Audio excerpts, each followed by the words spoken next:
प्यारे विद्यार्थियों, आज जिस विषय को लेकर मैं चर्चा करूंगा वो यूरोप एक परिचय है।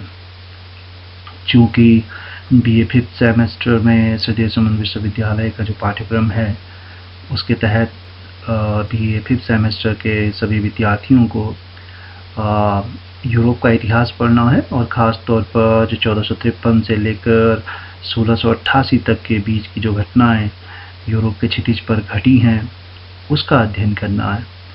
तो यूरोप के इतिहास को जानने से पहले ये बेहद ज़रूरी है कि हम यूरोप के भूगोल को समझें कि कैसे भूमध्य सागर ने उनको एक दृढ़ता प्रदान की, कैसे आल्प्स पर्वत ने इटली और जर्मनी के बहुत सारे क्षेत्रों को सुरक्षित रखा।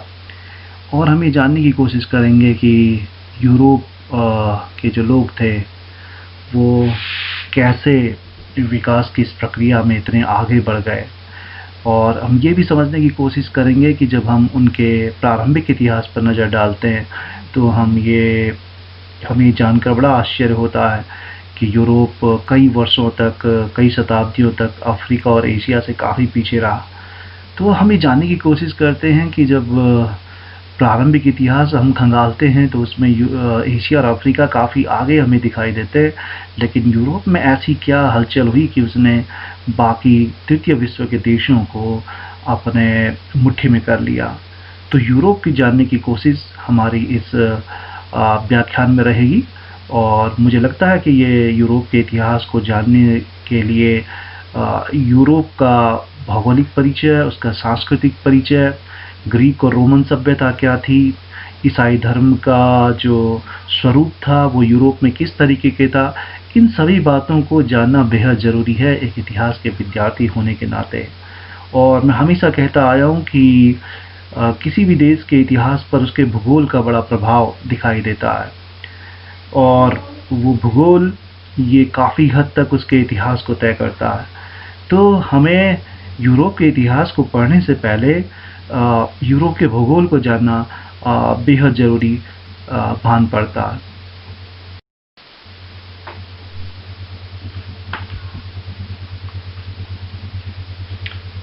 यदि हम यूरोप की भौगोलिक स्थिति को देखें तो जान पड़ता है कि भूगोल एवं पर्यावरण की दृष्टि से यूरोप का जो मध्य भाग था वो बसाव के लिए अत्यंत अनुकूल था।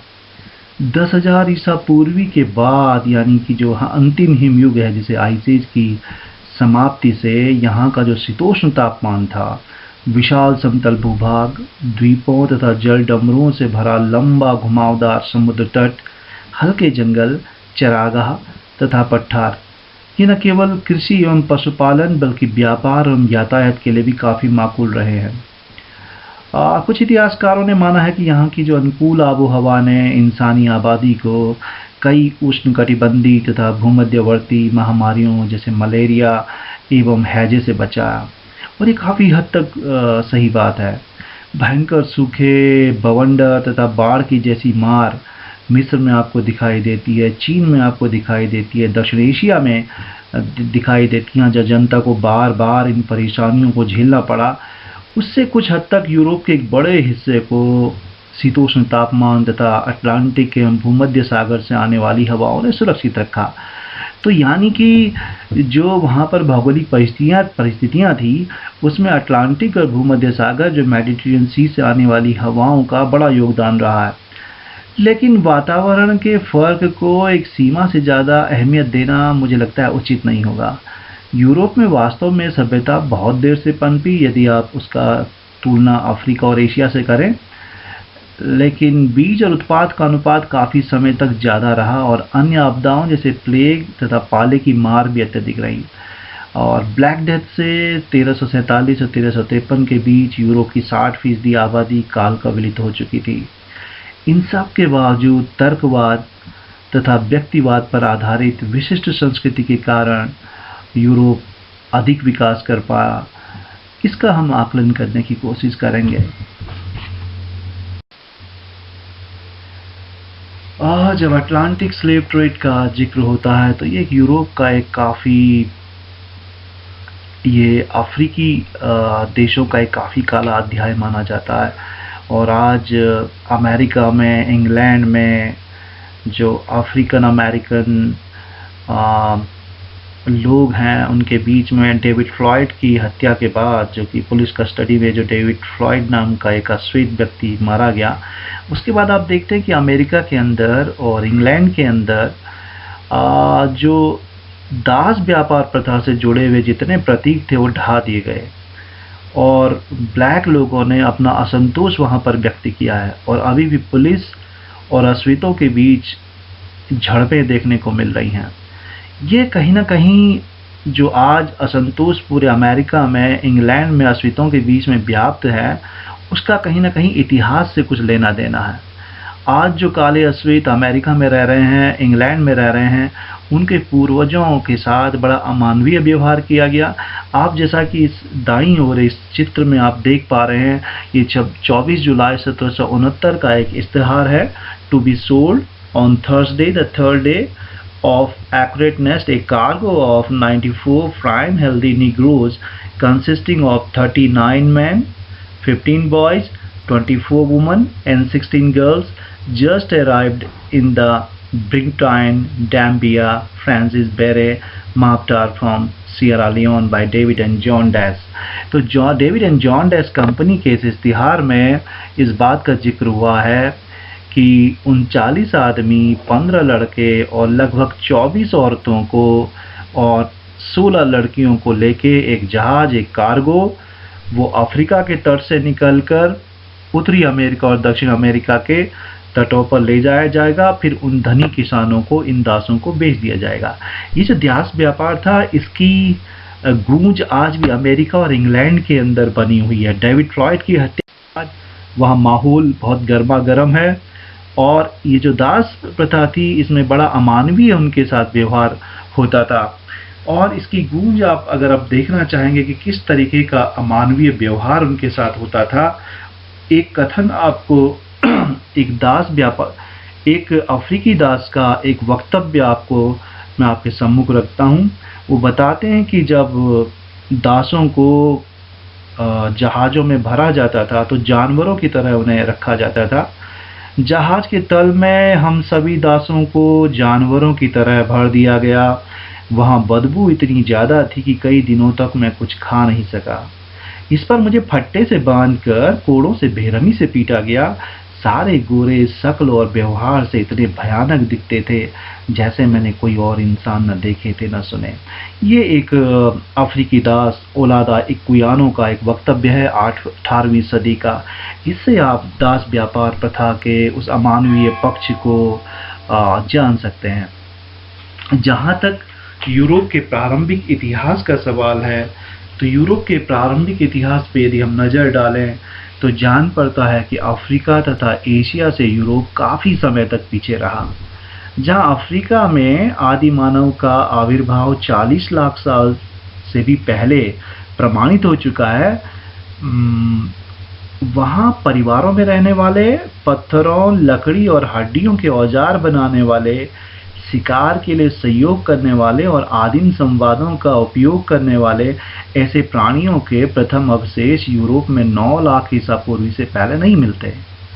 इसी तरह यदि हम नवपाषाण काल को देखें तो नवपाषाण काल की शुरुआत जहां पश्चिम एशिया में आज से 10,000 साल ईसा पूर्व में हो चुकी थी, वहीं यूरोप में इसका विस्तार 5,000 ईसा पूर्व में हुआ। और यदि आप शहरी सभ्यता को भी देख लें तो शहरी सभ्यता भी सुमेर तथा मिस्र में लगभग 3500 ईसा पूर्व से स्पष्ट परिलक्षित होती है, परंतु यूरोप में पहली सभ्यता का आविर्भाव क्रीट द्वीप पर 2500 ईसा पूर्व के बाद ही हुआ। इस बीच करीब 2000 ईसा पूर्व के बाद काले सागर के आसपास से भारतीय भाषाओं तथा अश्वपालन का विस्तार होने लगा था और 1000 ईसा पूर्व के आते आते तुर्की के जो हित्ताइत कबीलों से लोहे का इस्तेमाल सीखकर बहुत से कबीले उत्तरी तथा मध्य यूरोप के जंगलों को छाटते हुए आगे बढ़ने लगे थे।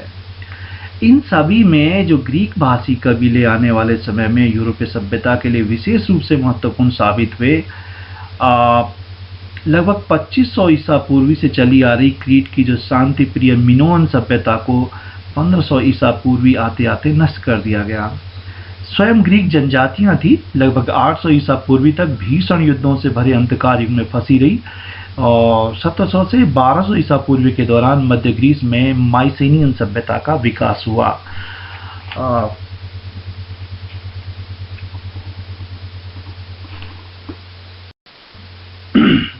जहाँ तक ग्रीक और रोमन सभ्यता का सवाल है, तो ग्रीक सभ्यता का जो स्वर्णिम युग था वो लगभग 600 ईसा पूर्व के बाद माना जाता है, और 600 ईसा पूर्व के बाद एथेंस, स्पार्टा, थीब्स इत्यादि नगर राज्यों में नजर आता है।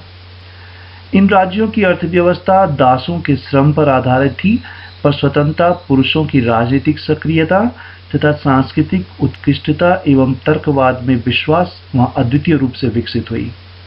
नागरिकों की राजनीतिक भागीदारी के साथ साथ प्राचीन यूनान की साहित्य, कला, दर्शन और विज्ञान को अनुपम उपलब्धियों और तर्कवादिता के विकास को कई इतिहासकारों ने ग्रीक मिरेकल या चमत्कार का नाम दिया है। हम जानने की कोशिश करते हैं कि इस ग्रीक सभ्यता की विशेषता क्या थी, यह ग्रीक सभ्यता क्यों लंबे समय तक याद की जाती है।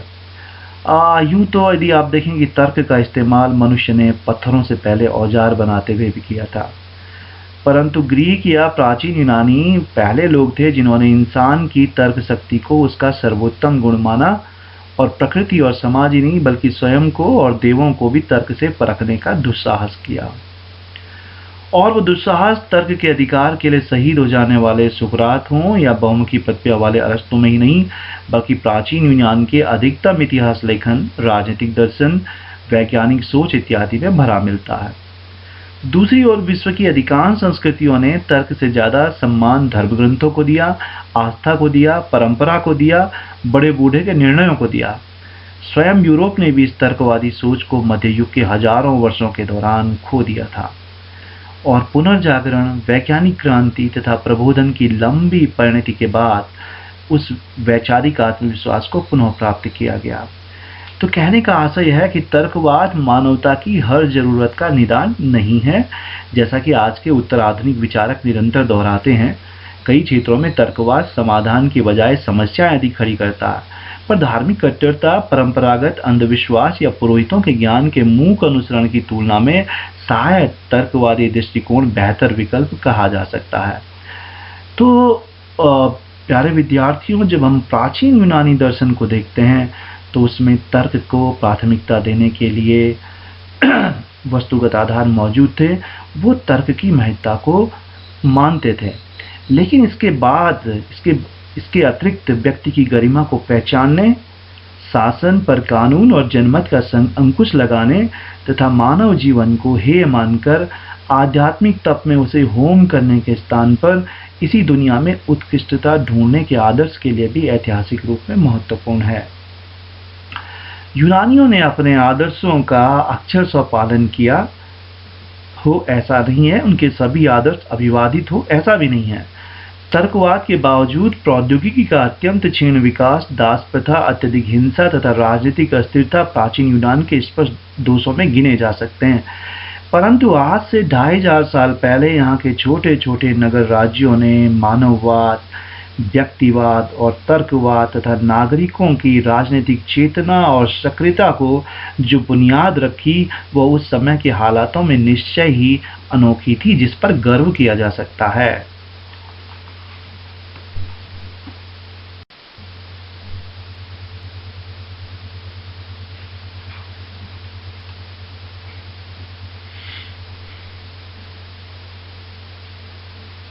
आखिरी शताब्दी ईसा पूर्वी में भूमध्य सागर के दोनों ओर एक विशाल पट्टी में रोमन साम्राज्य का विकास हुआ, और यूनान की तर्कवादी एवं मानववादी संस्कृति को रोम के विकसित कानून तथा न्याय शास्त्र से संबल मिला। रोमन समाज में कई तरह के देवी देवताओं को पूजा जाता था, और बौद्धिक तथा लोक संस्कृति दोनों ही स्तरों पर विविध प्रकार की धार्मिक तथा आध्यात्मिक प्रवृत्तियां मौजूद थी, जिनमें वैचारिक दृष्टि से स्टोइक दर्शन तथा भोगवाद विशेष रूप से स्मरणीय है। 4वीं सदी ईसा पूर्व के आरंभ में ग्रीक सभ्यता में एक मोड़ आया, जब सिकंदर ने अपने विशाल साम्राज्य में इन्हें शामिल कर नगर राज्यों की स्वतंत्र राजनीति को नष्ट कर दिया। हालांकि हेलेनिस्टिक कहलाई जाने वाली नई संस्कृति ने ग्रीक प्रजातीयता के स्थान पर सार्वभौमिक सोच को प्रोत्साहन दिया, परंतु नगर राज्यों के ह्रास के बाद वैसी वैचारिक उत्कृष्टता फिर से हासिल नहीं की जा सकती।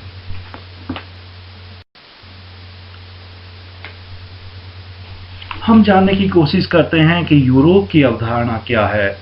जो यूरोप शब्द है वो कैसे प्रचलन में आया। यूरोप शब्द का प्रयोग सबसे पहले प्राचीन रोमन सभ्यता में किया गया। यह भी माना जाता था कि यूरोप फिनिशिया की राजकुमारी थी जिसका अपहरण ग्रीक देवराज जियस ने किया। उसी के वंशज यूरोप की पहली मिनोअन सभ्यता के संचालक बने। शायद इसी मिथक के आधार पर पूरे पश्चिमी भूभाग को यूरोप का नाम मिला। यहाँ पर यह उल्लेखनीय हो जाता है कि प्राचीन काल में इस शब्द की अवधारणा भौगोलिक ही नहीं सांस्कृतिक भी थी, क्योंकि बहुत से प्राचीन विचारक रोम और यूनान के दक्षिण और पूर्व की तरफ बसने वाली सभ्यताओं को अंधविश्वासी तथा गुलाम मानसिकता वाले मानते थे, जबकि यूरोप के निवासी उनकी समझ में स्वतंत्रता प्रेमी और कुशाग्र बुद्धि के थे। परंतु लंबे समय तक यूरोप शब्द पश्चिमी भाषाओं में ज्यादा प्रचलित नहीं हो पाया और ईसाई जगत, रोमन शांति क्षेत्र, पवित्र रोमन साम्राज्य तथा बाइजेंटियन की तुलना में कम इस्तेमाल हुआ। इस्लामी सेनाओं के खिलाफ सन 732 की पोतिये की लड़ाई के एक उल्लेख में यूरोप शब्द का प्रयोग स्पष्टता से मिलता है। आने वाले धर्म युद्धों, जिन्हें क्रूसेड्स कहा जाता था, के दौरान 11वीं से 13वीं शताब्दी के बीच यूरोप निवासियों में धार्मिक एकता की भावना चरम पर थी। परंतु मुस्लिम आतताइयों से लंबे संघर्ष के दौर में जिस नाम से अपने महाद्वीप को इन धर्म योद्धाओं ने अमूमन पुकारा, वो यूरोप नहीं था, वो क्रिस्टेंडम था। पश्चिमी भाषाओं में यूरोप एवं यूरोपियन शब्दों का प्रयोग 16वीं और 17वीं शताब्दी के प्रचुर मात्रा में मिलना शुरू होता है। इससे ये सवाल और भी प्रासंगिक हो जाता है कि क्या ईसाइयत के अतिरिक्त भी कुछ बुनियादी समानताएं हैं जिनके कारण राजनीतिक रूप से कभी एक न हो सकने वाली यूरोपवासी प्रारंभिक आधुनिक युग से स्वयं को इस वृहत इकाई के साथ अधिक जोड़ने लगे थे। जहाँ तक ईसाई धर्म की बात है तो मैं ये कहना चाहूँगा कि ईसा मसीह का जो एक ईश्वरवाद था और सभी से भाईचारे का सिद्धांत, और इन सिद्धांतों के लिए 30 ईस्वी में जेरूसलम में उनकी शहादत के बाद ईसाई धर्म का रोमन साम्राज्य के निर्धन वर्गों तथा 4वीं शताब्दी से कुलीनों में भी तीव्र विस्तार हुआ। ईसाई धर्म की जो मूल बातें हैं वो बाइबल, विशेषकर न्यू टेस्टामेंट में उद्धृत हैं। इनका विस्तृत अध्ययन जो है वो लाजमी हो जाता है। ऐतिहासिक दृष्टि से महत्वपूर्ण बात यह है कि ईसाइयत में कई तरीके की वैचारिक तथा संस्थात्मक प्रवृत्तियों का विचित्र समन्वय मिलता है। एक और ईसाई धर्म रोमन मूर्ति पूजन तथा विलासिता एवं हिंसा के विरुद्ध था और तर्क के स्थान पर विश्वास एवं अध्यात्म पर जोर देता था। दूसरी ओर ग्रीक और रोमन तर्कवाद का इसने पूरी तरह तिरस्कार भी नहीं किया। अरस्तु, सुकरात इत्यादि की विरासत से अपना संवाद बनाए रखा। जहाँ एक ओर ईसाई धर्म में तप तथा मठवादी जीवन की प्रतिष्ठा है, तो दूसरी ओर सांसारिकता तथा व्यावहारिक जीवन के लिए 10 आदेशों तथा स्थानीय पेरिस से लेकर पोप तक निर्वाचन तथा सामाजिक विचार विमर्श की व्यवस्था भी इसमें सन्निहित है। जहाँ सभी के लिए प्रेम और सहिष्णुता का संदेश है, तो दूसरी ओर धर्मांतरण और धर्म युद्धों के आह्वान की परंपरा भी है। अगर इस जीवन को हे ग्लानिमय और पहले पाप की उपज माना गया है, तो दूसरी ओर चर्च के वैभव और राजनीतिक शक्ति तथा सामाजिक सेवा और संगठन पर भी जोर दिया गया है। वॉल्टेयर ने कहा था कि यूरोप एक महान गणतंत्र की तरह है जिसमें अनेकों राज्य हैं, कुछ राजतंत्र हैं तथा कुछ मिश्रित, पर सब में आपस में संबंध है। भिन्न भिन्न पंथों में विभाजित होने के बावजूद उसकी धार्मिक बुनियाद एक है और सबकी राजनीति और विधान भी एक से है और बाकी विश्व से एकदम जुदा है।